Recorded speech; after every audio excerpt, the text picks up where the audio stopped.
বিসমিল্লাহির রহমানির রহিম। আমি নজরুল সরকার চলে আসলাম গোরপাড়া, যে পচা পুকুর, বড় দিঘি, যে দিঘি পচা পুকুর নামে খ্যাত, গোরপাড়া, শাসরা, যশোর।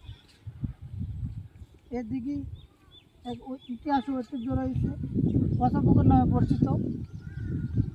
এই দিঘিতে এখন মাছ চাষ করা হয় এবং আসুন আমরা সবাই মিলে বেশি করে মাছ চাষ করি এবং দেশের উৎপাদন আমিষের চাহিদা মেটাই এবং দেশের উৎপাদনের জন্য বেশি করে মাছ চাষ করি।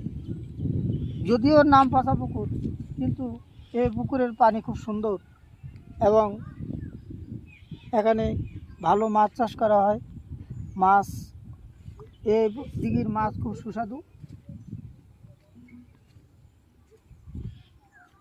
দিঘি দেখতে খুব অপূর্ব সুন্দর, চারিপাশে নয়নভরা বৃক্ষ, গাছপালা, লতাপাতা এবং দিঘির 2-3 পাশে জনগণ বসবাস করে।